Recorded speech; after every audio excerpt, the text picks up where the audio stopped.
Hey there. Welcome to the show where ex-evangelicals watch and talk about movies. The ones we weren't allowed to watch or experience while being raised in strict church environments. Because, Satan and stuff. I'm Donovan. And I'm Zach. And Jesus stole our movies. So let's cram ourselves into a little box and get saved in a vault so we can get out and hop around and steal our money back. And let's get this movie back. Yeah, yeah. This Was that? Ocean's 11, buddy. I know. You know that poor man trapped in the suitcase? Yeah, right. And then he get the same cut as everybody else when he almost suffocated to death. Yeah, that's not appropriate at all. Fuck you, George Clooney. Hey there, and welcome to our first episode of Jesus Stole Our Movies. Hell yeah. We kind of said it a little bit in the intro, but this is a show where we talk about cultural touchstones and films and maybe TV shows, things that we weren't allowed to watch as kids because we were in extremely strict church environments. Yep, Um, yep.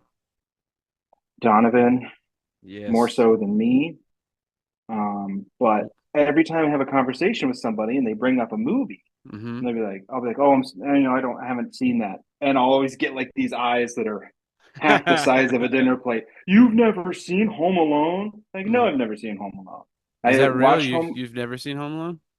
Oh, yeah. Well, I saw Home Alone for the first time this last Christmas. And how magical was it?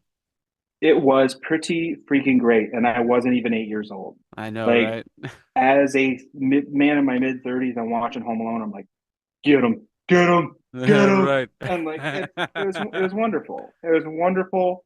Um, and That's I so just cool. remember as a kid, and this is what we're going to talk about during the show as well. It's part of Hmm. our deal is why these movies were restricted, what both personally our parents may have thought about these films, Yeah, and what the church consensus may have been around these movies. right. Like why So they told our parents to keep it away from us and shit like that.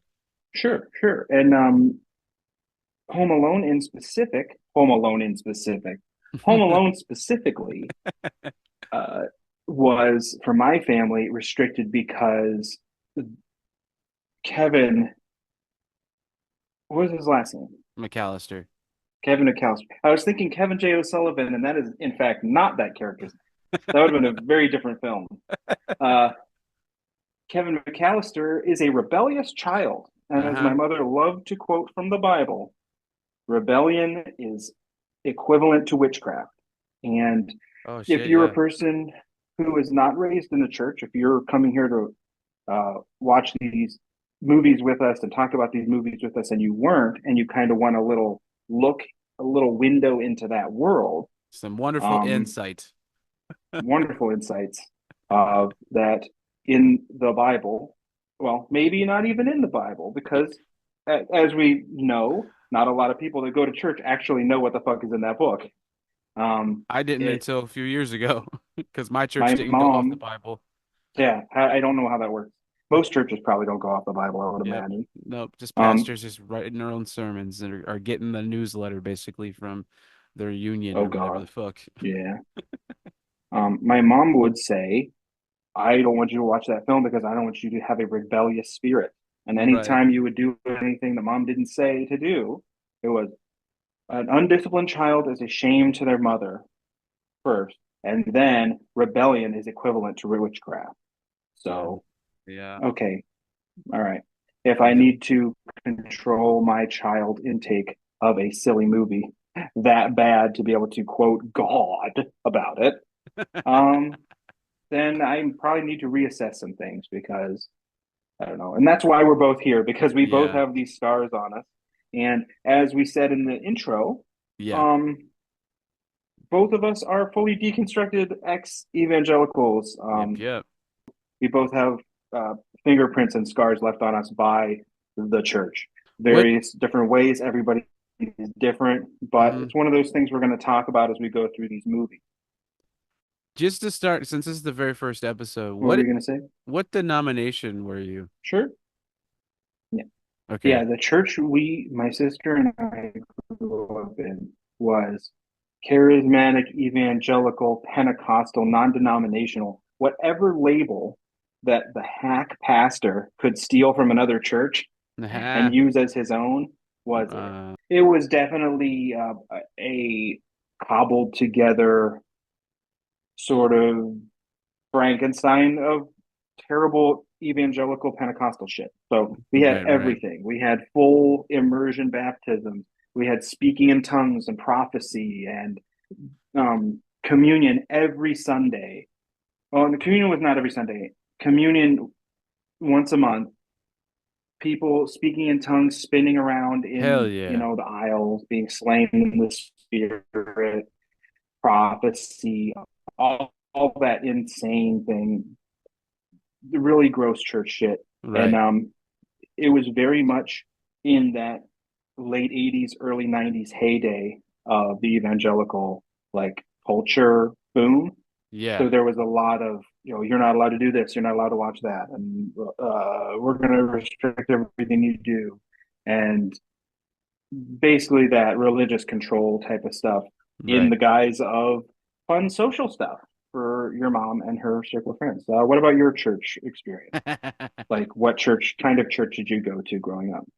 I grew up, I was baptized three separate times. I grew up mostly going to Lutheran church. I went to St. Thomas, Lutheran church, and that place was very old school Catholic like. It was very similar to Catholicism with communion and confirmation and stuff like that. Uh, Mm-hmm. then I went to a Baptist church for a little while, got baptized there. I was baptized a Baptist. Just sounds funny to me. And then Jeez. I went to a non-denominational church and was baptized there again. And that was like a one of those cool hip modern churches, you know. It was called the Living Room and it was in an old furniture store and it was Oh my so God. yeah, it was lame. And they had like the giant stage, all that light shit and stuff. Like I but it was so like Oh cheesy. yeah. It was in like this side, like this shopping center in West Virginia. It was so cheesy. So the weird thing with my situation with growing up in the church, though, where it varies a little bit from Zach, is that we talk about it in private chat all the time. But uh, so my father liked to give passes for movies if he wanted to see it. Zach said his father did the same sometimes, but mine was horrible with it. I saw Basketball, I saw Mallrats, I saw Scary Movie, I saw Freddy versus Jason, all at very young ages, which we'll get to eventually. So, yeah, I even saw American History X when I was like 7.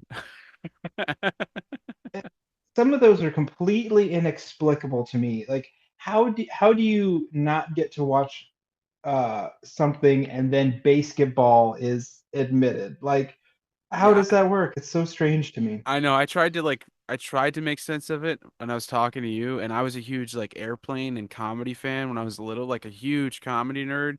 So the only thing I could think of is like David Zucker directed that, who directed Sure. Airplane. So my dad must have been like, "Hey." But when you get to the part where the Uh, guys turn and their big wieners flop by the screen, you might be like, maybe my kid shouldn't be watching this. and like, there is no universe in the entire panoply of endless, like, folds upon millions of universes of the multiverse that Hmm. my mother would have ever let me watch Freddy versus Jason. Bro, that was so weird too. Like all my cousins were there. We were all really young. I remember because Mushroom Head had a song on there, and that was like right when I was starting to listen to my own stuff secretly because it was like heavy metal. And Oh yeah. and it came on, and I was singing along to it. My father looked at me like, "How do you know this song?" I was like, "Oh." But anyway, so No, daddy, no. no, no, no. But so that's the gist of what we're gonna be doing here. Just perusing back through films we didn't get to see or ones that we weren't allowed to see for odd reasons, and we're gonna Sure. talk about why we weren't supposed to see them, and maybe even pick a few websites to read their reviews of it and see what they have to say. How you feel about So, that, what Zach? I feel fucking phenomenal because the movie you had me watch is one that everybody says is an all-time classic, and I've never seen it. and I was very, very happy with my experience. So this was 100% the first time you'd ever watched it? Yep, Oh man, that's so I'd cool. seen maybe one little chunk That's of so this dope. movie, but I've never seen it all the way through. This is one of those movies where every time I watch it, there's something new I find that I love about it. So being able to experience it all over again for the first time, or just experiencing it as an adult for the first time where you can understand the themes and stuff is probably fucking stellar. You know? Oh yeah, I was blown away. That's awesome. So yeah, the movie that we're gonna be taking back today is the John Carpenter classic from 1978, Halloween. The one, the only, the classic Halloween. Halloween night. A small American town. 15 years ago.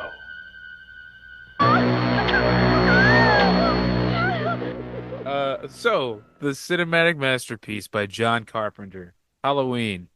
It starts with what other than a close-up of a pumpkin, because that's Halloween, right, Zach? I guess so. Is it jack-o'-lantern equal Halloween, I guess? To I me. guess it's the only time you make a jack-o'-lantern, right? Yeah, right. Can you just imagine doing it all year round? People would probably think you're weird, but this sounds like it's fun. But if you did it all year round, you wouldn't have pumpkins, so you'd have to like carve an apple and put a candle in it, or like a very, very An large sweet apple? potato. Yeah, An because you don't a- have a pumpkin. I want to see somebody carve a fucking apple. Car You, carve a you have to make avocado oh God, these are really jack-o'-lantern. tiny fucking jack-o'-lanterns. Yeah, that's why it only works for Halloween. They went through all kinds of vegetables before they settled on Then they, pumpkins. then they just jump to fruits.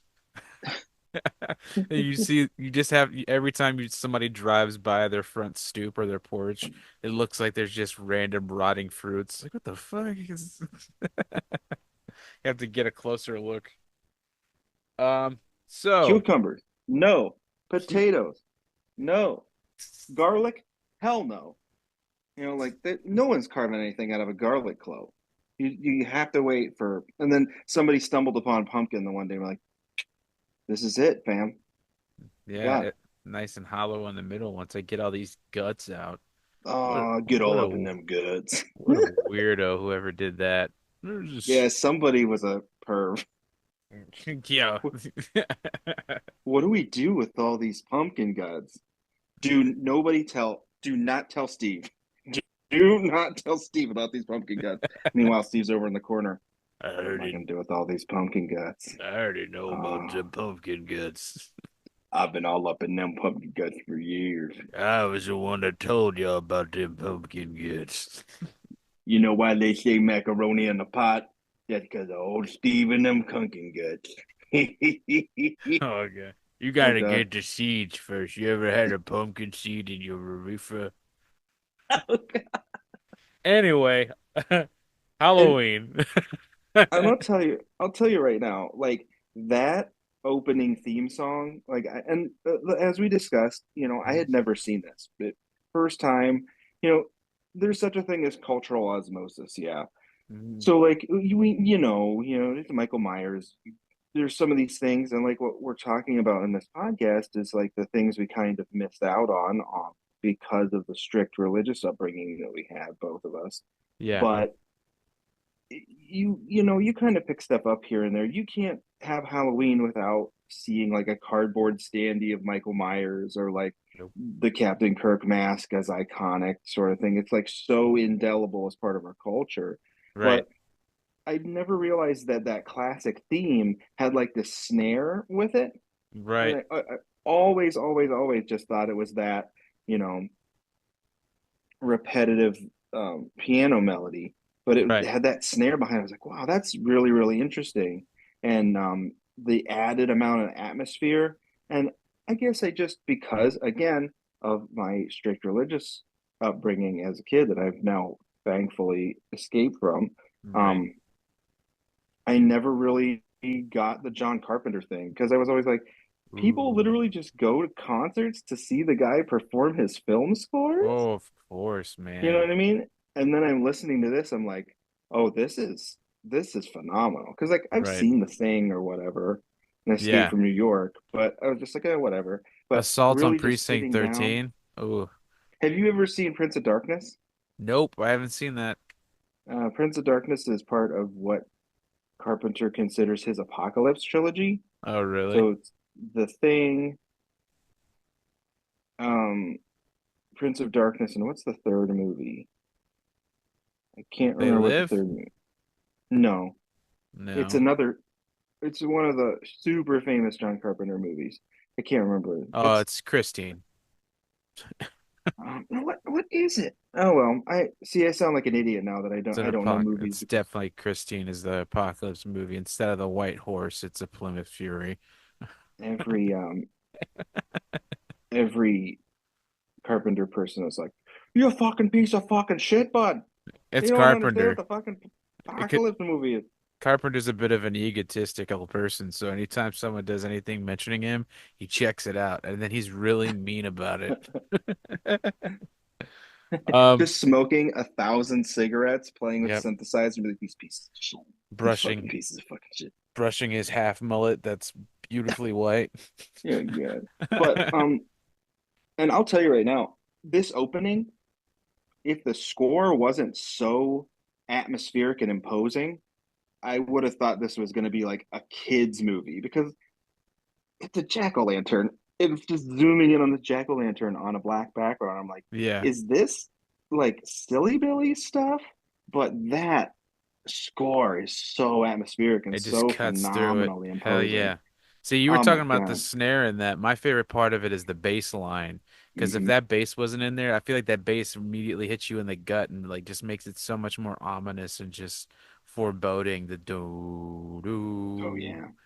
It's so fucking cool. But the thing about the jack-o'-lantern for me was I thought that was cool because it's like you were saying it's like childlike, but that was cool to me because it felt like Halloween is like a child's holiday, you know what I mean? Hmm.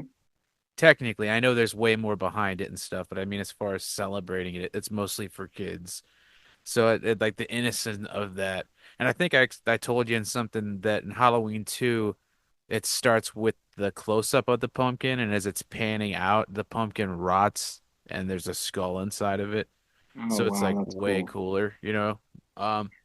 But Well, go ahead. there's a subtextual thing here too. Like, Hmm. um, I feel like Michael, the character, stalled out when he was 6 years old. His brain just said, "Fuck it, I'm gonna be a killer." And It's just like that. so like the element of the childlike imagery of just, ooh, it's a fun jack-o'-lantern, Absolutely. and oh, oh, some motherfuckers are gonna die tonight is like I feel like that's a subtextual thing from Carpenter as well. But again, Absolutely. I this was thinking that movie, too. this movie's what? Almost 50 years old. So 78, I believe. yeah, so it'll be 50 in 2028. Yeah, 4 years. Yeah. So but I'm sure this movie's been talked about so much that we're not going to be covering any new ground or anything. But No, I no. literally, as you said that Halloween's a child's holiday, I just had that idea, which I think is kind of interesting. That like Michael is, just a 6 year old Moira still stuck in that brain, like, or whatever is stuck inside Michael that we learn later or whatever. Right. Or he's just the devil, the shape. But Hmm. but to go Or back to there's the but to go who back to manufactured that Captain Kirk mask? That's my question. Was the mask manufactured by Silver Shamrock? Was this like a test run? oh shit. Oh my And that's God. the real connection. And then Michael is actually like half toad under the mask. And then That's a Halloween 3 reference, you guys. We're way when jumping Don forward.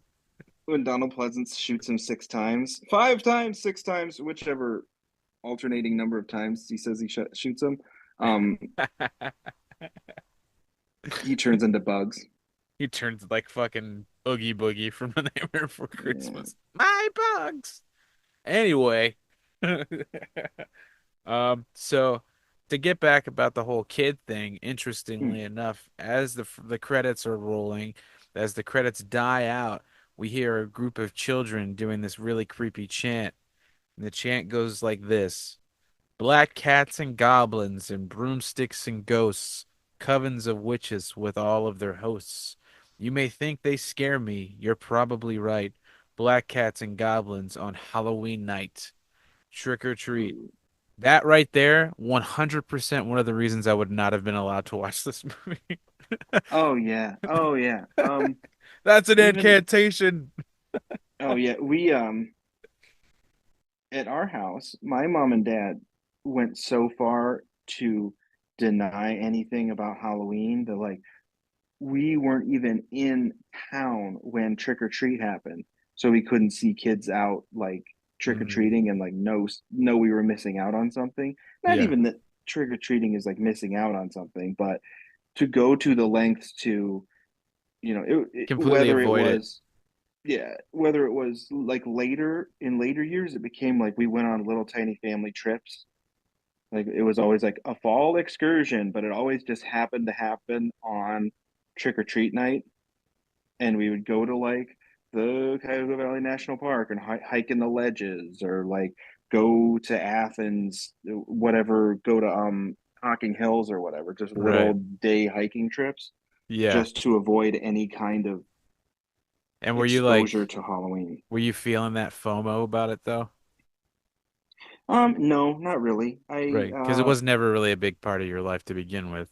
Yeah, because then we never, it was whatever my mom was doing was working very well to completely alienate us from the idea. Right. Um, I I love the spooky imagery. Like I love, the idea of like silhouettes and fall colors and bats and Oh, hell skeletons and yeah. all this stuff. And for me, as I grew into an adult, like I really, really started to love like horror movies and like Absolutely. spooky imagery. And I feel like maybe if I had that as a kid, maybe I would have not been pivoted so hard into it. You know what I mean? Like Yeah. it kind of steered in a little bit. There's a, No, I'm the if same you way, man. kind of look at my algorithm and stuff, like the things I read and the comics I read and the books I read are not horror adjacent really, but like if you look at my Tubi algorithm, it's all shitty monster movies. And like I listen to a lot of Psychobilly, which is basically just rockabilly music with like About horror film monsters and themes yeah. and about monsters and serial killers and stuff. So Hell I yeah. may have pivoted in the opposite direction a little too hard. But like, who doesn't like a good monster movie, dude? Come on. Right, You, absolutely. Fuck you yeah. got to show your kids some monster movies. Even something as innocuous and sweet and cute as something like a Paranorman Yeah, would that's a not big have one in our showed house. up in our house. Never in a million years. No, not It, well that I agree with that one. It wouldn't have been in our home either. Coraline would have been pushing it, but it would have been okay. But Paranorm, absolutely not. What the fuck was I gonna say?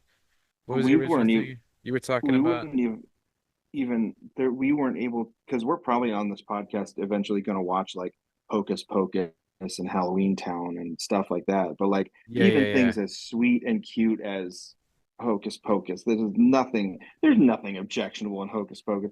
There No, might be a it's just little couple sexual underage stuff. jokes. Yeah, Yeah. yeah, there's a couple sexual jokes, but that's about it. But I don't like Hocus Pocus to begin with. We'll talk about that when we get there. But I was gonna Let say, people have fun, I guess. I don't know. yeah, yeah. My wife loves it. I watch it with them, but personally, I'm like, uh, Really? Is it the yeah. witchy stuff? No, no, not like I'm creeped out or anything. I just don't like it as a film. I just feel like it's Oh, a little boring and like a little too heavy-handed, and it's kind of there's too much things happening that's convenient for the plot. I know it's a kids movie and stuff, but even as a kid, oh yeah. I was like, this feels overrated. So yeah, it's just weird to me.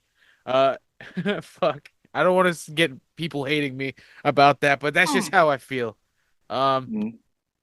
So, for the Halloween thing, my mom, like, that was one of the only things my mom ever really stuck up against my dad for us for was like Mm. letting us celebrate Halloween. But we were never like our costumes were like hardcore hand selected. Like my mom made my costumes all the time. I was fucking Santa Claus one year because I had a red sweatsuit and she just fucking glued cotton balls all over it. So just like it You was random, huh? you were allowed to have Santa Claus?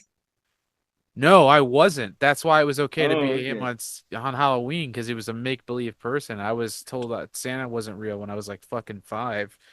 Dude, that was like that okay, I am so glad I'm not the only person who had that experience. No, not As at a kid all. growing up, and one we'll probably talk about some Christmas movie at some point. Oh yeah, But for sure. ever since I was a little kid, my mom would always tell me Santa Claus can be whatever you want because he's a fictional character and he is not real. And we went so far, and we'll definitely talk about this when we talk about a Christmas movie. But Yeah, yeah, my yeah. mom fell into this 80s Christian mom trend of we even had happy birthday Jesus parties Yeah, I know what you mean. instead of We like had those at my church. any kind of yeah, it was wild. What were they Somebody doing in the 80s and 90s, man? They were on a whole different setup. laced marijuana, eating paint chips. Eating paint chips. Wow. Um, no, we had a teddy bear that said Merry Christmas on it. Merry Xmas that someone gave to us, and my father threw it away and made a giant sermon about it because it was Xmas. That They're taking bullshit. Christ out of Christmas. Absolutely. And Dude, they could have chose anything to shorten it. It's an X because they're crossing out. that's literally exactly probably the words my dad would have used as well. Yeah, That's so crazy. it was gnarly. But yeah, so and I also had discussed before like my selection, parents' selection of what we were allowed to watch and not allowed to watch is fucking crazy, loosey goosey. Is basically whatever my father felt like. My father was bipolar, so I figure that had a lot to do with it as well. Because there'd be like a Oh month where boy. he'd be like, there was a month where he was like, if my kids can't watch it, I can't watch it either. If it's rated R, I'm not watching it. It was a really weird thing. Really weird. Like he threw away movies and then like a month later he was like, hey, I wish I didn't do that. Uh anyway, back to this movie. We get the title card of Halloween 1963 in Haddonfield, Illinois. The Halloween in Haddonfield, Illinois. Big Mike. Peeping and creeping since 1963, baby. EST 1963. So there's a stark cut from these kids doing this chant to silence. And Hmm. there's like a little bit of a reverb, but this stark cut is like really creepy. And Oh, it's phenomenal stuff. I feel like the You, way that it just cuts to that silence is this is implying that this is way later in the night, all the trick-or-treaters have gone for the evening. mhm. Uh And what better for building foreboding than filling your audience's ears with this overwhelming, oppressive score and then immediately removing it? and You then know what I putting mean? an innocent child's like children's voices, but it's still a loud noise, so your Yep. brain is processing that, and then the stark fucking silence. You're like, whoa. Yeah. I, like all I've had through this whole movie, I have the note like things are classic for a reason. Like, Mhm. there's this whole phenomena, like all these old angry Gen X and late boomer dudes who literally like look at you and say, "Oh, you don't really like movies if you haven't seen Halloween 1978." Like, Yep, sure, I haven't seen that movie. Like, do you even like horror movies, bro? yep. But like, I'm sitting here watching this and I'm like, there's a reason some things are considered classic, like for a reason, because this, It surpasses just being a horror movie as far as like level of like good. yeah, this is film at this point. You know what I mean? Especially Cinema, before baby. yeah, before all the tropes are stultified and calcified into gross, horrible. Like, what is It it? started This some of the tropes. right? Like this one, Black Christmas, and I think there Yes. was one other one where like the three proto slashers, and then Friday everything the just kind of 13th. okay, cool. Yeah, Yeah, yeah, I've never yeah. seen that one either. We'll have to watch that. Oh, the first one or any of them? I've only ever seen one Jason, and that's Jason X. And I Oh, love that that's a movie. fun one. Jason I Goes to know, Hell is dude. fucking super fun too, and Jason Yeah. Takes Manhattan. Oh, there's a part where he punches a dude's head off. It's so great. Mhm. And just dear listener, just so you don't think we're only going to talk about horror movies, we're No, going to talk about other really innocuous movies that like no one in their right mind would stop a child from watching. like Like Tim Ninja Turtles Ninja Turtles or I don't know, the Pokemon movie. or Because, Willow, demons. Yeah. No fantasy. You're not allowed to have fantasy. God's the only magic you but need, not only you little kids piece of shit. movies. Yeah, right. And hey, fuck Santa Claus. No one's taking credit from Jesus on his birthday. Oh God. Yeah, let's keep going before we turn it into a complete therapy Yeah. session. So we cut to a POV shot of somebody walking around this house. Hmm. We come to find out it's the Myers home, but we don't know that yet. And as the person's creeping around, they peer in through this window, and we see these two teenagers just totally making out on this couch. Totally And making out. They're getting it in. yeah, and Like it's it's intense. it's it's gross and it's a sin. You know what? You know what is gross and a sin? Your man's the guy that's making out with the girl, they go upstairs, okay, Yeah, to yeah. like do it. And like it was so quick. They're like I had to note the time, okay? Hey, So hey, because my don't be brain mean. is because my brain is this way, I wrote it down. They go upstairs at 3 minutes and 15 into the movie, and the guy leaves, putting his shirt on with his pants already buttoned at 4:10 into the movie. And like, sure, it could be Yeah, nonlinear, but we see a no. sustained one shot Yep. of this POV shot moving through the house. It's I'm like, real time, baby. dude, this is why women don't fuck around with dudes anymore. What Your you man's left in less than a minute. Well, it was also, did you notice that when he came downstairs, he had this voice of disappointment where he's like, "Yeah, I gotta go." Like if you listen, he sounds like he's like, "Ugh." But This never happens to me. I swear, I promise. no, he knows it does, and so does she. She's like, "Hey," and he's like, I'll call you later." But Oh, there's a part when they're making out, he has little Mikey's mask, his little Halloween, like his little clown mask, which I thought oh, was kind of really? weird. Yeah, like he I fucks didn't around see where it's that. like he's like, "Hey," but then they go Oh, that's upstairs. real. That's creepy. Yeah, because there's a part where he finally picks it back up before he goes in the room, Well, yeah, foreshadowing. oh yeah, we're gonna talk about him picking it back up. Yeah, so he eventually goes inside the house, and does he put on the mask before or after he picks up the knife? I feel like it's after he puts on the mask because it's like they kind of do this thing where when he puts the mask on, it's like a full on I'm not Michael anymore kind of thing. Hmm. So And so the continuity is really weird because he's watching because we later learn we are in the POV of little Michael. Little Michael's not watching him. Michael Jackson. Oh my God. Hee hee. I love That would be little a whole Michael. different slasher film. Hey, stop kissing my sister, you piece of shit. I just want everybody to understand that there's just a lot of love in this room right now. And like, I just want to show all my fans, stab, stab, stab. You're These right. motherfuckers out here, they're just not nice. They're just not nice people. They don't But understand. They don't understand true love. you're not bad. You're not nothing. Oh You're God. bad. You're nothing. Leave me alone. The so he's outside, and we're in a sustained POV shot. He looks through the window, goes in the back door, gets a knife, goes upstairs, finds his mask inside the house, and puts his mask on. Hmm. So, like, he took his mask off, was outside in full clown costume, and then put his mask back on. I didn't that to me felt like the continuity was a I little I off. think the way I saw it was he was just outside watching, and then he noticed that his mask was in the house. Maybe even Oh, perhaps he was out trick or treating and forgot his mask, and he came back, and this was what he came back to. And like he walked in the house and found his mask and put it back and put it on. Like, there's that fucking mask. Motherfucker, you making out with my sister, put my mask on, piece of shit. My mask. He should have stabbed him for only lasting Hey, 50 and seconds. in the Rob Zombie movie, they all get their just desserts in a very gory way. Oh Um, my God. Rob Zombie. he's a Yeah. piece of poop. I've talked about it on another podcast. Oh, yeah. I I don't. don't know anything about Rob Zombie.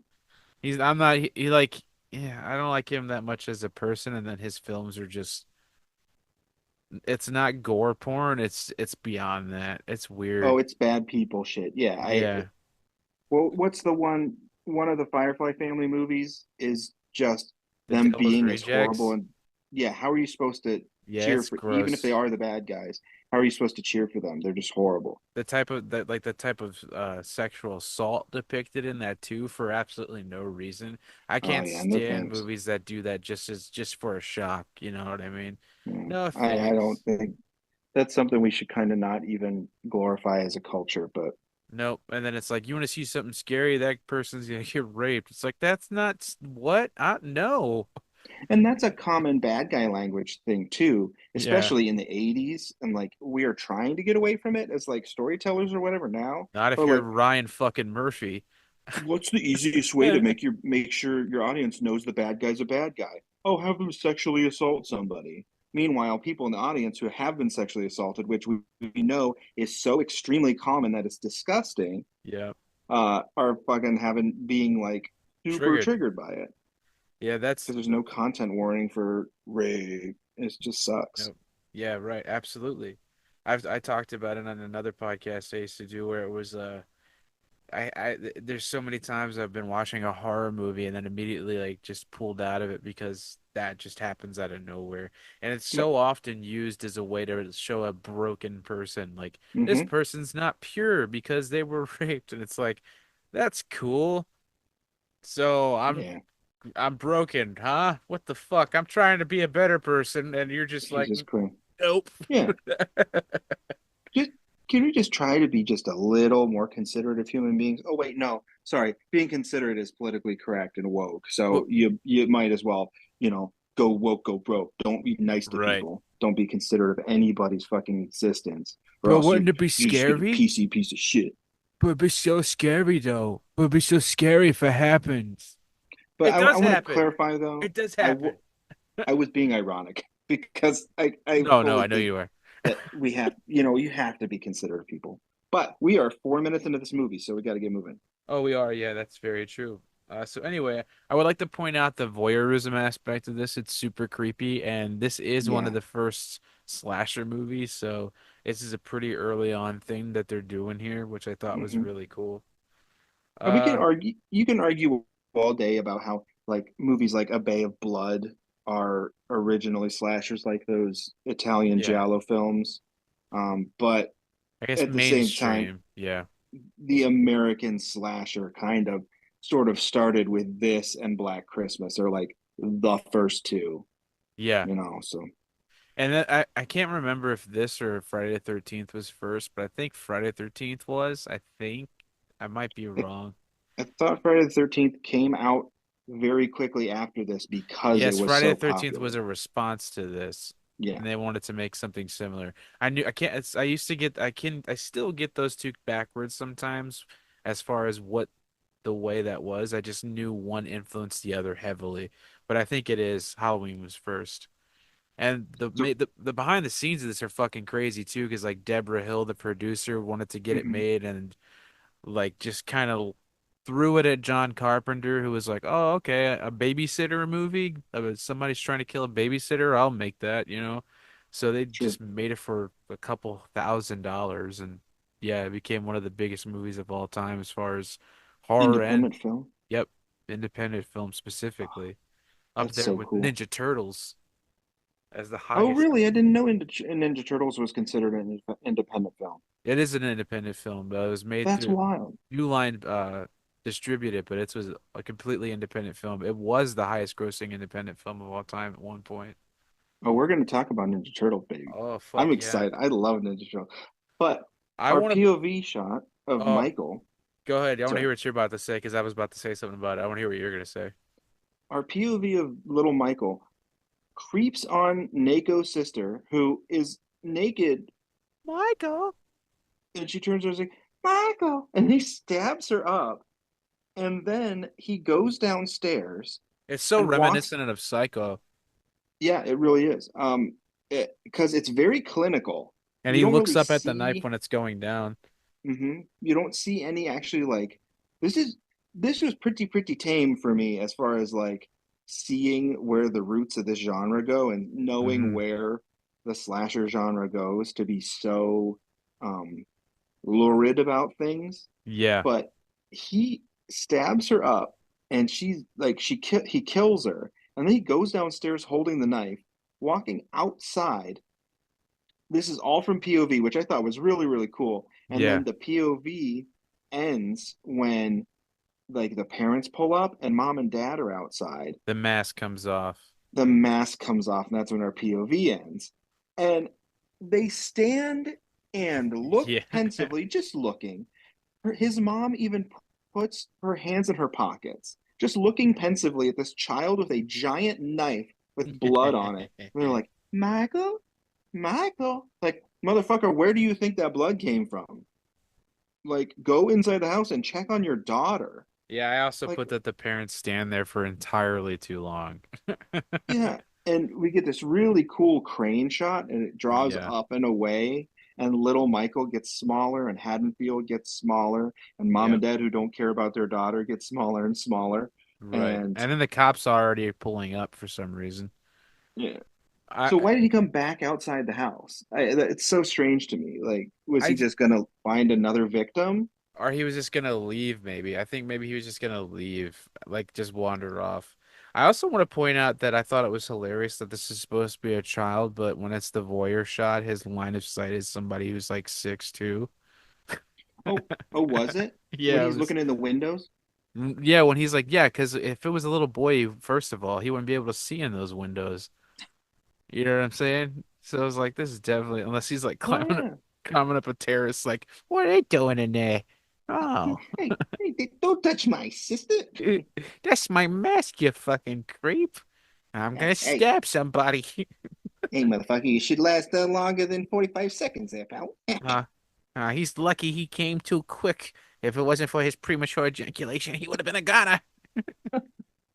I would have Um, stabbed him too. I would have been in there. I would have stabbed everybody. Every fucking body I see, I just gonna fucking stab them. You know, stab, I stab. don't have discrimination in my eyes. You know, Yeah, I just this see something, I stab it. That's what I do. I'm Michael. My name is Michael. I'm evil. I just stab. I have the devil's eyes. You know, just it's a fucking thing. the devil's eyes. Yeah, this is You an stab the equal. fucking devil's eyes. This is an all equal opportunity blade I got here. Slice, slice, slice. The score here is fucking dope too. The synth with the piano is just Oh dreadful. yeah. There's a lot of people that say that he killed his sister for being promiscuous, or that it was some kind of weird sexual urge, or maybe it was because she didn't take him to go trick or treating and he just snapped. Or maybe he's just. This is what I think. I think he's just evil personified. What Hmm. do you think? I think I'm going to reserve my judgment for a little bit later in the movie. Okay, I feel that. I feel that. Because well, we can. I just talk about it now because it doesn't matter to wait later. I don't know. I feel like you're just maybe the idea of taking this as you take it is just to enjoy what is happening on the screen and just to observe rather than to pick too hard at, Yeah, even though we yeah, talked about the absolutely. first 4 minutes of the movie for like a half an hour. But um I think he has no urges other than to kill. I don't know if he's evil Just straight up, it's personified. just a scary movie with just a dude that likes to kill people. Yeah, and like that's Yeah. one of those fun things where like, you know, the That is one of the reasons I like it. It's just cut and auth- dry. sure, like the authorial intent could just be like we need a movie with a creepy killer, and like we Yeah. are here analyzing art that is just somebody like, oh, we want to make a fun movie about a guy who kills babysitters, and it's going to be Yeah. a really great atmospheric thing. So let's just do X, Y, and Z. Meanwhile, for 50 years, you have people poring over this movie, Like and The that Shining. is why art is fascinating and fun. Absolutely. That's what makes art beautiful, and I hope Sure. it never goes away. And as we learn later, like we're going to talk about the shape thing probably. Yeah, Um, sure. like, what if the shape is not necessarily Michael himself? What It's if how the we see shape him. is what that evil incarnate needs to inhabit in order to enact its murders? You know what I Right. mean?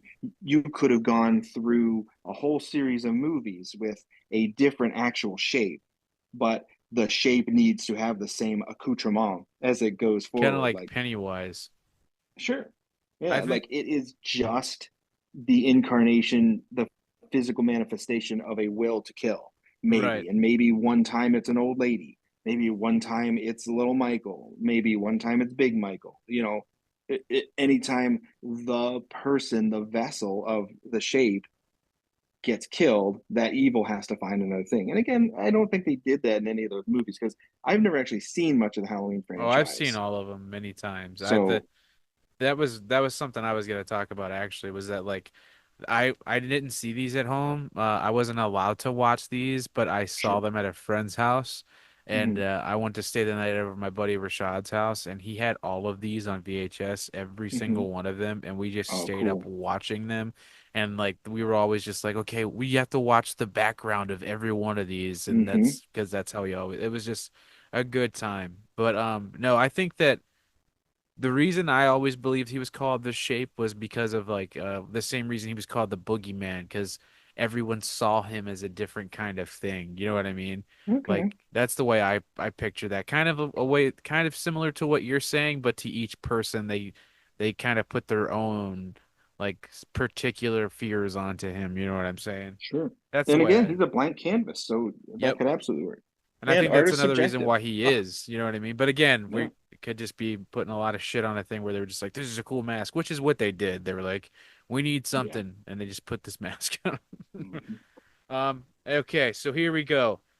Right after all of this, parents take the mask off. We stand there for a crazy amount of time as their daughter bleeds out upstairs. They Uh, might have been able to save her life if they went upstairs in Nope, time. nope, nope. They're just standing going, look at this fucking kid. And he's like, I did something horrible upstairs. Anyway, we Oh my cut. God, what if it was the Blue Raja's voice from Mystery Men? Damn it, mommy, I'm a balmy slasher. Oh God, Azaria's voice just comes up. this is why I only use forks. Every time I touch a knife, someone starts dying. Stab, stab, stab. Not I even my hate it. fault. It's not even my fault. The boy was messing with my mask. I'm the shape, mother. The shape. The Don't you Blue see? Raja. Don't you see? We cut to October 30th of 1978 in Smiths Grove, Illinois. And you know what? It's pouring outside. So I was saying, where's the snoring old man? You know? Because of the rain. This is this is raining. This is old You man. you what? You fucking what, mate? Like Yeah. what is that a reference to? It's raining, it's pouring, and the old man is snoring. Oh, okay. He went to All bed, right. love. You Oh, know. okay. The one you know, Zach, the jokes you have to explain are the best It's the ones. best ones. I made a bunch of jokes to my wife last night, and she was like, she just patted my arm and rolled over, and I Yeah, was, those are the you know best what? ones. And then This would be funny if you got the reference. right, you keep laughing yourself and you're still proud of it. You're like, you know what? I know that was a good one. Yeah. And we see your boy Donald Pleasance Hell rocking yeah. that Constantine Hellblazer Castiel look. Yeah, And I hell and I yeah. wonder to myself, it was So can we just do Castiel as that the rest of this? I was he's looking standing in for the bush, he's Michael. like, Bonnie, get your ass out of there. Get your butt out of there. What does he say? Ass Ass butt, butt. get your Yeah. ass butt out of there. Hey, ass Um butt. uh I shot his ass butt 6 times. But I Ah. wonder to myself, did the artist who made Constantine Hellblazer, like John Constantine, was he designed after Donald Pleasance in this movie, I wonder? That would be so cool. But do That'd be very interesting. you know who that Dr. Loomis is named after, the police officer from Psycho?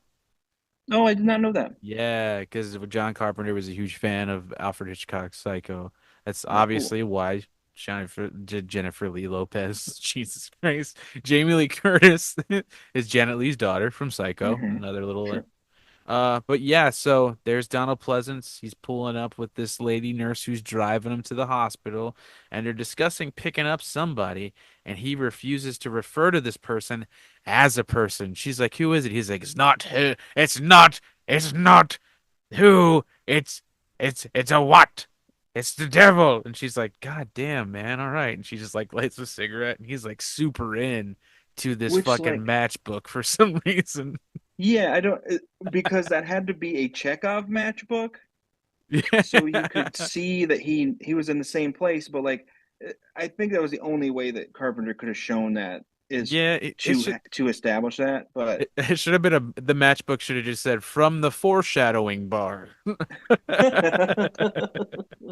did you notice how awesome the lighting in this was? All Oh the fuck lighting was yeah. coming from underneath, from like the dashboard and stuff, Oh, it's and so it cool. looked incredible. I love the lighting in this scene. I think this may be the only scene where the lighting was really, really cool Yeah, it was like a lot kind of neonish. There was and also stylistic. So cool, stylistic. Sorry, yeah, you're cool. I actually like the other version better. It sounds fucking dope. stylistic. Yeah, stylistic. But I might have been off stylistic. the way that Donald Pleasance is like are so on guard and looking around and like kind of just telling like with his body language and the way his cadence is, he's basically telling this lady like, look, you don't understand. This is a lot of fucking serious shit going on. And all they're doing is And driving in the rain. yeah, and he tells her that he hasn't spoken a word in 15 years. Yep. And like to me that's incredibly wild. Like that's such such an indication of such a deeply mentally ill person. Just their Hell brain is yeah, just man. not, like, I would go so far as to saying disabled. You know what I mean? Like that's Yeah, not even no. like you're sick for a little bit. It's like there's Something's your brain turned has off. decided not to function at all. Yeah, absolutely. So they And pull go ahead, go I ahead. have I have a note here, Yeah, and yeah. I want you to call me on this later in the movie Okay. because my note says Donald Pleasant is really great at being subtle here, Oh, showing how nervous he is about all this. And I yeah. think that note gets completely invalidated like 4 seconds Unless you later. unless you're being sarcastic. Oh no, because as I'm watching, like you see how nervous he is. Like That's you what I was said, he's talking so about. Yeah. nervous, he's so pensive, And and he's I'm like, wow, this dodgy. is really, really great. He's doing a wonderful job. And then And his later, it's voice just is like, kind of like soft too. He's kind of like, he's like, you don't understand. Isn't spoken in 15 years. and then later, your man's just pulling guns out of nowhere and having like crazy eyes. He just looks manic. He's just He's like, banging on I gotta fucking get him. people's doors. I shot him 5 times. And you're just like, holy shit. And then the guy's like, is this some kind of joke? I've been trick-or-treated to death tonight. You don't know what death is. And he's like, wait a minute, what? And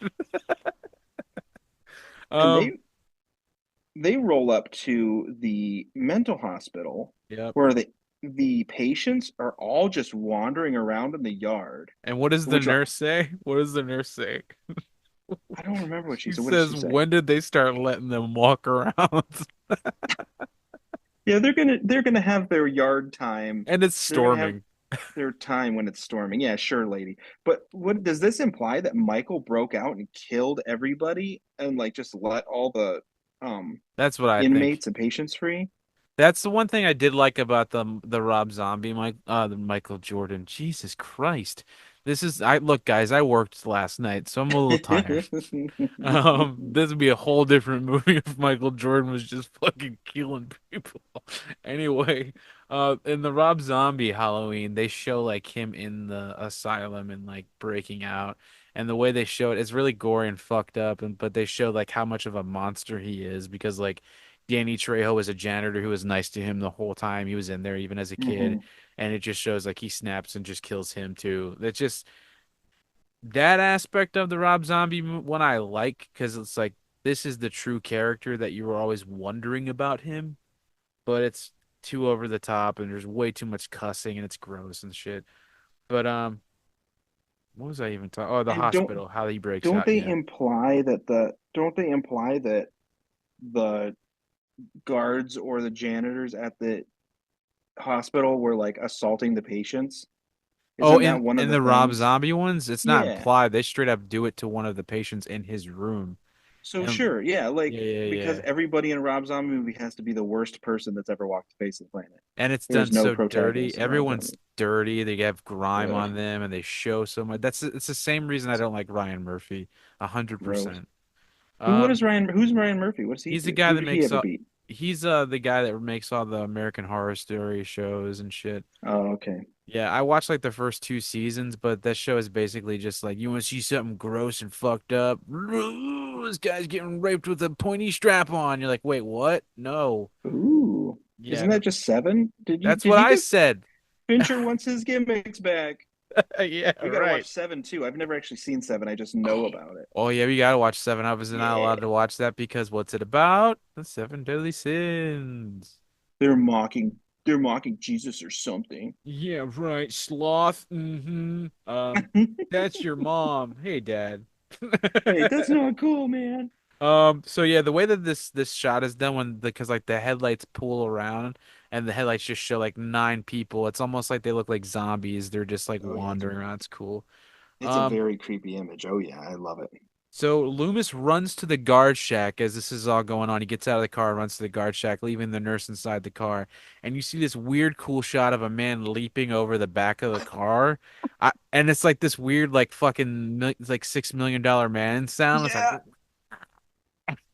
yeah, it sounded like the $6 million man, or like the way it was shot. It almost looked like a '70s Common Rider shot. You're yeah. like, pew pew pew pew, and he jumps and he like just leaps on the car and yanks the nurse lady out of the car. Like, oh my God, he just literally just The way that and that hand shot though is so cool.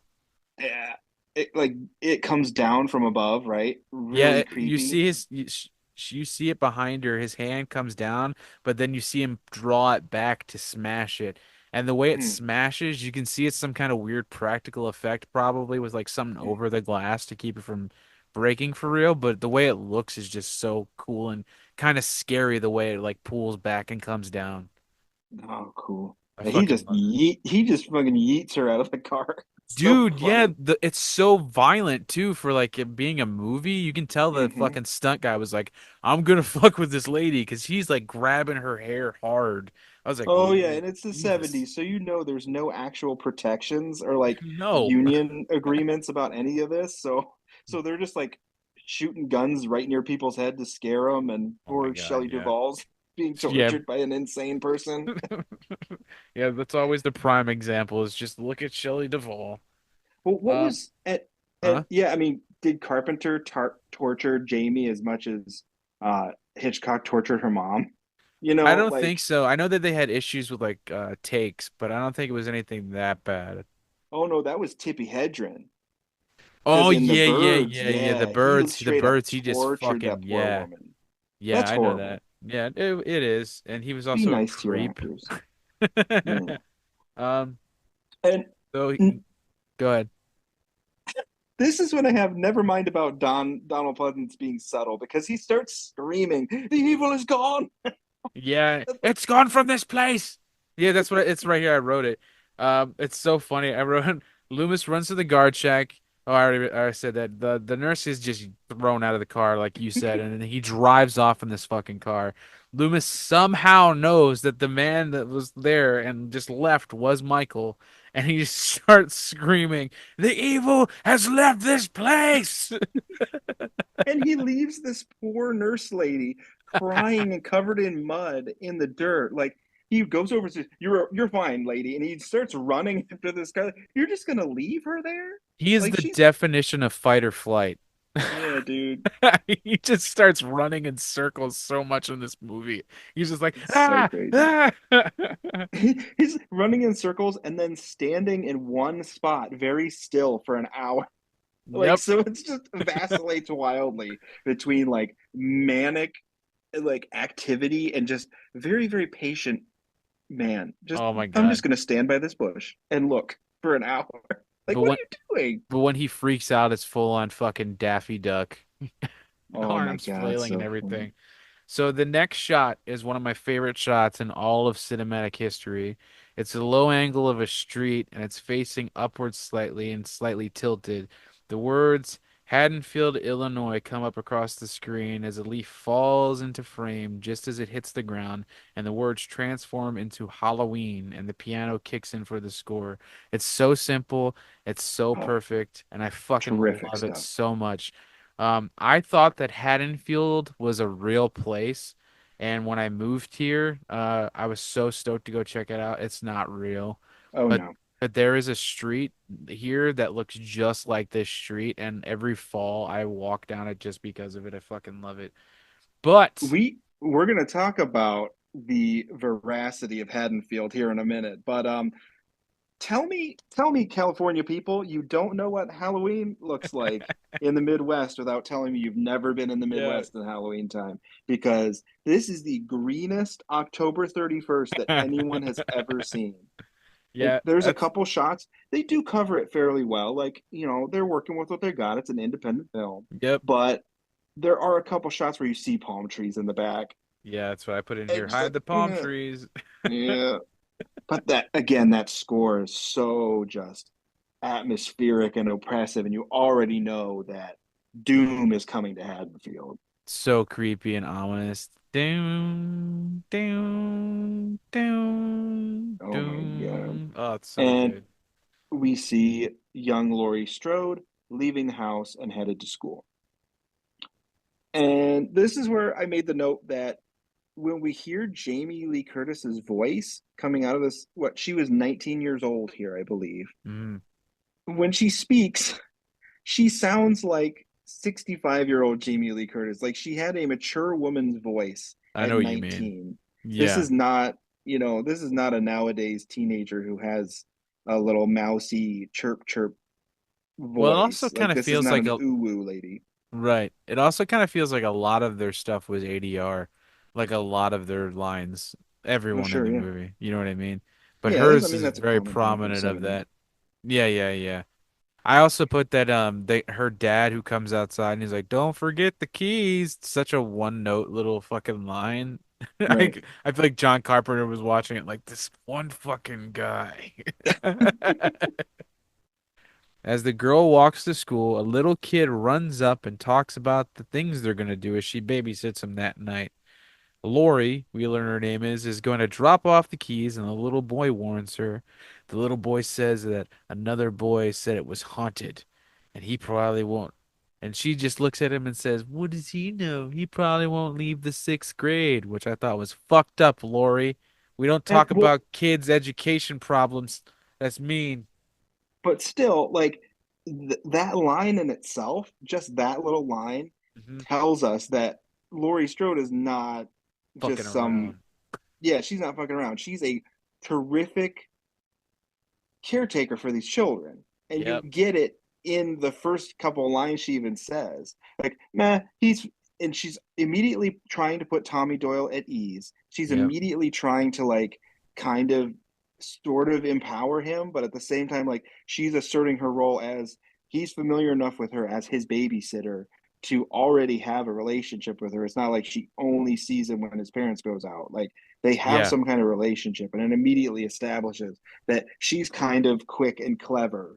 And I thought that And was a strong. very, Yeah. very genius way to do it. Yeah, absolutely. It's such a small line, but it's such a like such an amazing little vision, such an amazing little look into her whole being as a character itself. It's so awesome. They roll up on the old Myers house, and I'm thinking, damn, 1978 must have been an entirely other world, because Mr. Strode is a realtor, right? Yeah. He's gonna show that rundown ass wreck as, like, actual show it as a house. I Like, mean, no, there's no way. in this economy, man, maybe. It would still be $100,000. Oh, it would be more than that, my guy. You see Oh these my God. bones? You see these bones? These are good Pay bones over here. pay no attention to the blood stains.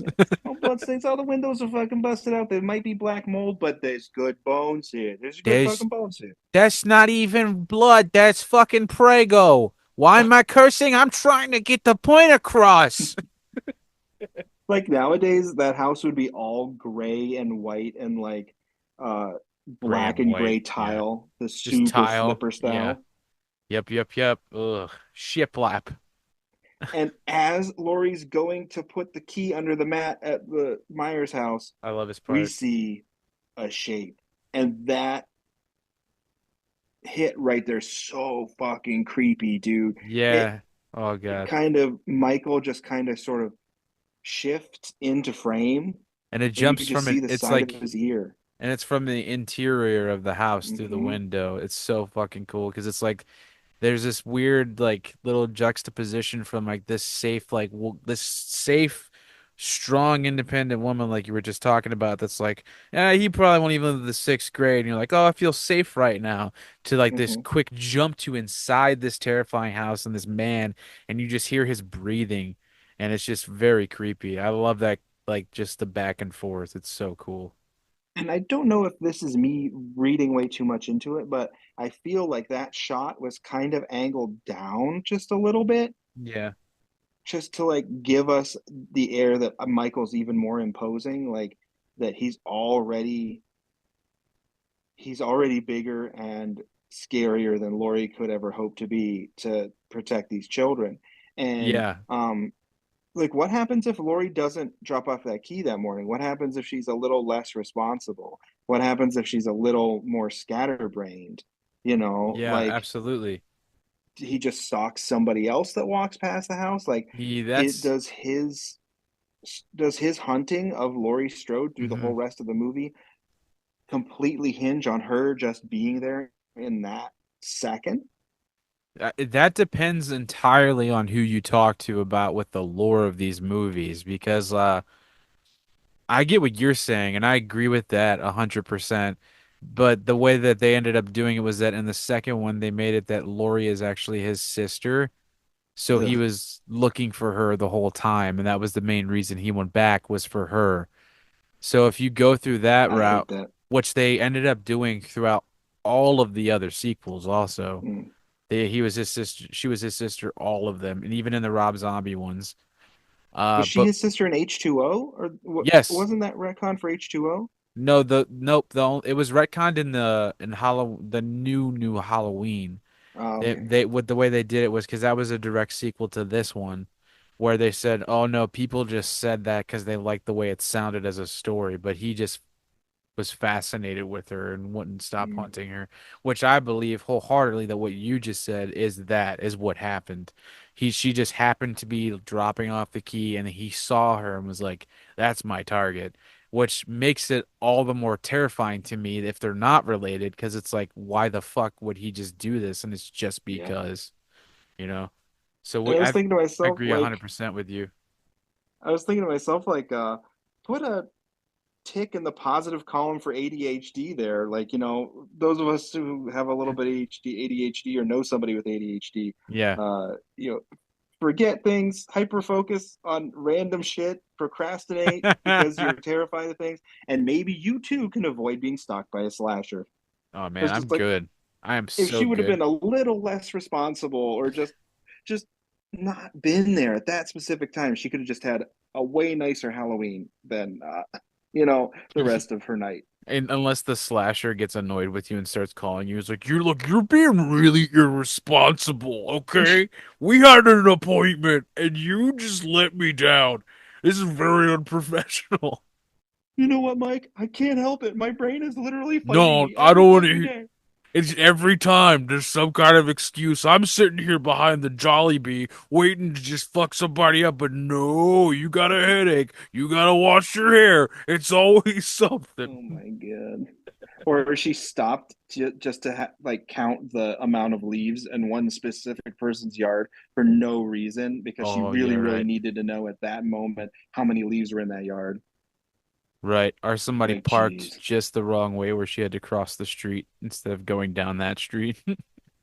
And then she didn't cross until she got home because until she got to school, and then she didn't know that the crossing because she forgot the crossing was different, and then Yep. she had to go back a different place, and she was at a different house. Just it's fine, it's fine. And she just she that. has to be the responsible, completely, Yep. straight laced final girl, I suppose. Yep. And every time that something like this happens, just out of frame is Michael losing his shit, throwing his hands up in the air silently, breathing like he has emphysema. Those Uh, Captain Kirk masks, man, there's not a lot of ventilation. I found a video of the guy who originally made it, and like they gave him one of the masks, and he shows how quickly he made those masks and how he did it step by step. I'll Mhm. send it to you. It's really cool. Well, Um, is it huh? was like they just painted it white, right? Turned it inside out or painted it white. I They forget. turned it. They painted it white, and then they painted the hair black, I think, and then like tugged it out, cut off the sideburns and stuff. Yeah, And it's really cool and really simple. Um, so yeah, there's then we cut to wait. Oh, she's walking away from the house. Like Tommy goes off to his elementary school yeah. and she's headed toward the high school and she's singing a song as she walks away. The song, by the way, is about two people being together. Yeah, I put that down too, that she was singing this song was such a weird song. It was about it was wasn't it about somebody trying to catch somebody or something? Yeah, it was something about we're going to be together no matter what, or I'm going to be Yeah. with you, or I'm going to get you. And as she's walking away, a shape steps out into the sidewalk behind her. And I'm like, oh my God, that's so scary. Like, nothing scary has happened. And it's Yes, just but a it's the man. dread. It's the Yeah, dread. That's why I like it so much. It's the writing, the way it's shot, the dread. It's not a gore fest. It's just foreboding, and you know it's coming. He's right right. there. Is he gonna get her now? No. Is he playing? What's going on? Why is he just watching? I love that shit. But then we cut to Dr. Loomis, and he's walking out of the hospital that we saw everyone broke out of with the man who runs the hospital. And Loomis warned them before. He was like, "Hey man, hey, this man, he's the devil. He's gonna get out with his devil's eyes, and He's got he's the gonna devil's break eye. out." But they didn't listen. So what does he say? I told everybody, two roadblocks and an APB wouldn't stop a 5-year-old. That's one of my favorite lines. What did And he? he tells the guy, and the building they're leaving is beautiful, by the way. It's very, Yeah, yeah, yeah. very 1960s architecture. And I love it. I always know, I love to notice our architecture and stuff. And it's such a cool looking hospital building. But Hell the yeah. guy that Loomis is talking to says, like, well, he stole a car. How does he know how to drive? And I'm like, Yeah, it's 41 yeah. miles. He can't make it there. And, and he's driving well enough to not arouse any suspicion from law Bro. enforcement. Yeah, and You know he's what I like mean? slowly cruising. He's just cruising past teenagers. Like, I guess I just gotta ease off the brake a little bit. Oh, this is working great. It was absolutely wonderful. I am still developmentally a 6-year-old boy, but well, sure, sure, sure. That's when because when the guy was like, he can't even drive, Dr. Loomis goes, he was doing perfectly good last night. Maybe someone was giving him lessons. Okay, Don. Okay, Sam, calm the fuck down. Like Jesus, somebody help Sam Loomis. Somebody This help him. this next part is so funny. Homie's just sitting outside of a school. Oh yeah, 1978, right? His face is a lot, and it's hard not to laugh as Lori sees him. She like look out the window, and he's just standing there. And I was like, "What the fuck?" Everyone can Ari- see him, Arising no suspicion whatsoever. right? And like nowadays, sadly, we have school resource officers that are, you know, it sucks that we have to have that as part of our culture in America. Yeah. But you would have had somebody being like, hey, there's a grown ass man standing out here staring in the windows of a school. Maybe we should either call the cops on him or like go give him a hard time until he runs away. But dude, Lori is in class, right? And Yep. she's daydreaming, kind of looking out the window. And her teacher is really hammering on them fates, buddy. She's like, this Yep. is an example of fate. This is an example of destiny. Blah blah blah blah blah. And And she says fate like 4 or 5 times. I was like, yep. we fucking get it, dude. Fate, fate, fate, fate, fate. Like, come on. It's But like, then, doesn't that make you think that the stuff we were talking about earlier about how like, oh, maybe we're just looking too far into it, maybe not, if that's written into there so hardcore, you know? maybe. And So, also, there's also the idea of maybe they only told the lady playing the teacher that she's talking about this book. And he's like, okay, I got you. And she she just just said the improvised word all this fate shit. 17 times. And I wonder if it was supposed to be subtle because it is, I don't know, because it's not at No, not at all. all. She's like, I think it's um, supposed to be though.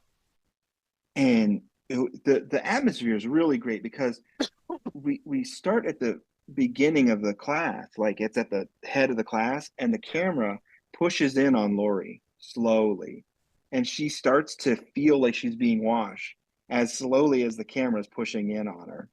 And oh, oh, it's so good as she looks out the window and he's out there by the creep wagon, just standing there, like It so makes me scary. giggle the way he's just standing there. Oh my But I God. but I know the only reason he's standing there is because if he was sitting in the car, you wouldn't be able to see him. Right. They probably tried to film it that way, and then they're like, "Fuck! All right, just stand next to it."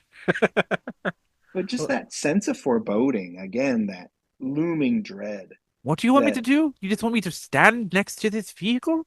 Someone's going to think I'm a silly man. Someone's going to say, "Why is that person over there with a mask just standing outside of a school?" Someone's going to call the police. and after Lori sees the blue rock, I mean Michael Myers standing outside her school building, which now forever I will never be able to see this the shape and not think Hank Azaria's voice. I don't know. No idea. That's the problem. Uh, and did you ever see America's Sweethearts? With John Cusack? Yeah, and Not in a long fucking time. Hank Azaria plays like the dumb, like muscular boyfriend of the lady. Nope, He's like, I don't remember that at all. oh my God, and he has like a Spanish accent. He's like, my penis is not that small. Like, it's like a roll of dimes. He's like, it's more like a roll of quarters. World of Carters. That's hilarious. I Like, love oh Hank my Azaria. God, Hank Azaria. And this is when we get Lori and oh, it's Tommy actually. Tommy Doyle somehow has a pumpkin at school, Yeah, which it's like they were giving him out or something. That's what he I must have assumed. been walking through those world famous Illinois outdoor school halls. Like, yeah, Hey, we okay, like guys. it for when it snows a lot. Yeah, yeah. When famously parts of Illinois are snowbound for 6 months out of the year, and Yep. these horrible ass little kids rock up on Tommy Doyle, and they're being like horrible to him. So I do another podcast with my sister called The Escapist Room, Hmm. and we were talking because we just did Paranorman. We were Right. talking about movie bullies. Like, Yeah. is this like a Hollywood thing? Because I personally was bullied a lot when I was in school. Yeah, I Um, was. but like the the really horrible shit. Like people like stole my comic books and tore them up and flushed them down toilets and shit, and like Yeah. would push you down and do the knocking the books out of your hand thing. And like I would have like because I read a lot as a kid, they Yeah. would like snatch your books, your novels out of your hand, just tear them Yep. in half. Somebody put a But piece of like chewed up gum in the middle of a book I was reading and closed it. So oh, I you mean, motherfuckers! yeah, I would have swung on somebody. I did. There was a copy of it. I was reading it. I was like, I know this book is gross enough as it is. Maybe they were trying to do you a service so you didn't Right. have to read the They ending were of like, it. look, Ugh. these 2 pages right here, you're gonna want to skip.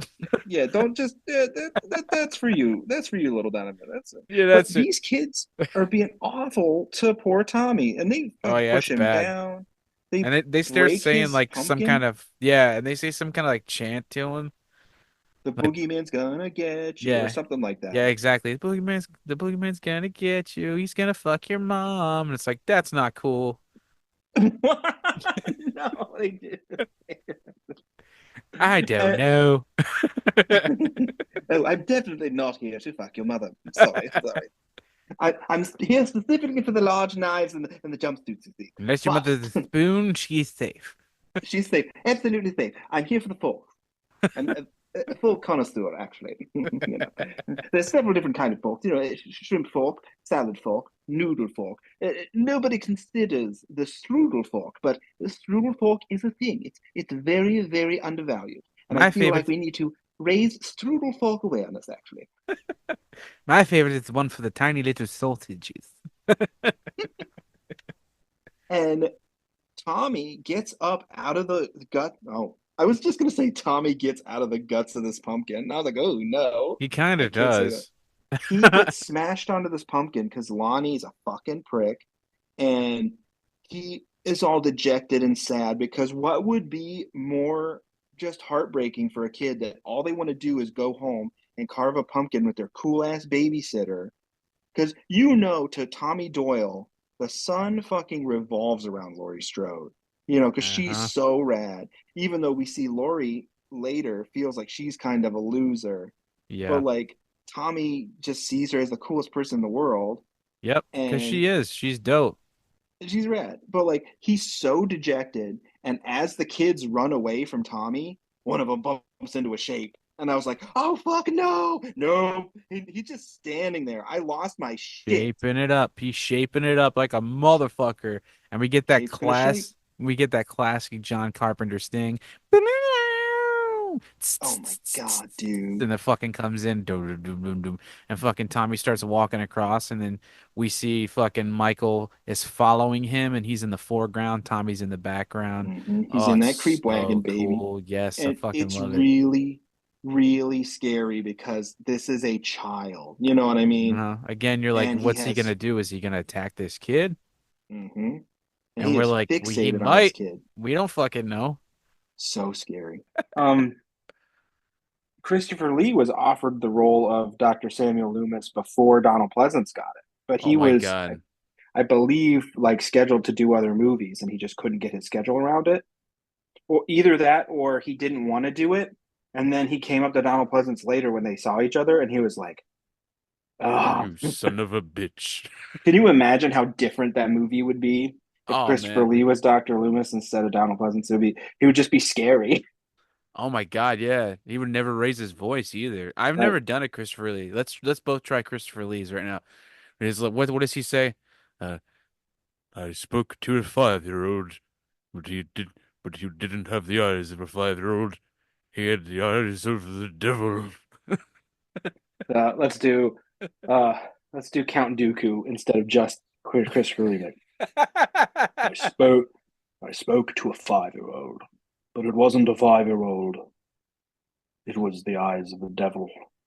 Who was it? He said, "You're the blackest eyes, Yeah. The the eyes of a devil's eyes." the eyes of a dog. Oh wait, no, that's the wrong movie. The eyes of a dog. A doll's eyes. Oh, but Christopher Lee, like in Dracula, he says "house," almost like a Gross. Canadian.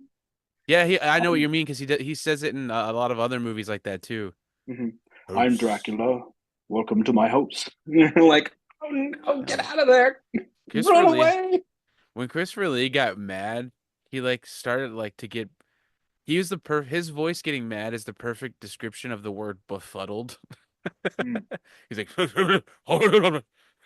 Well, don't make Christopher Lee mad. Did you ever hear the story about Lord of the Rings?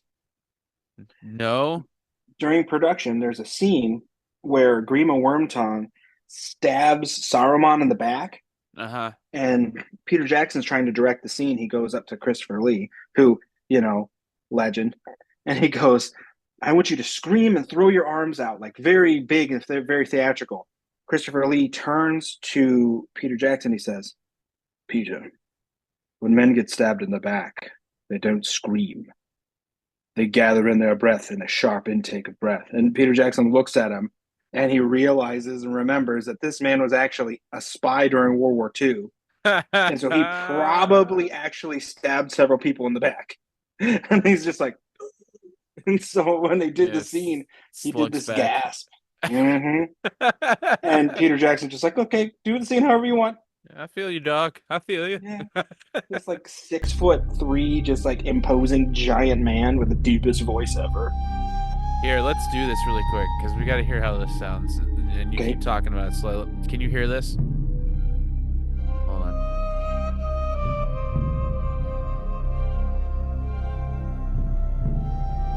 You hear that?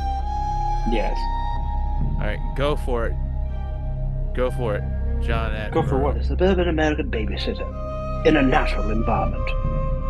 We see how she cares deeply for her charges, doing normal things that a teenage girl would do: smoking, drinking, goofing around with her friends, but always a nurturer. Fascinating. Oh no, what's this? A shape in the bushes. It's the big bad American slasher. They're known to chase babysitters. Very disappointing. It was like, that's all I could think of was like Dave Attenborough. Very disappointing. That was fucking great. Fascinating. Yeah, definitely gonna Not very use that. good.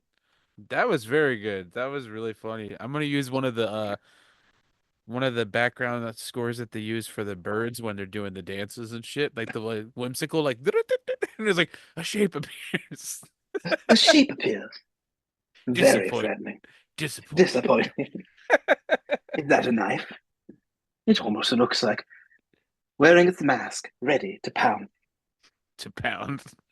To pound. Tell me, Doctor, do you like the thurketh? Now, believe it or not, friends, it took us about 2 more hours to discuss this wonderful little film. And believe it or not, we do get more into growing up in the church. So join us next week as we wrap up our discussion on this cinematic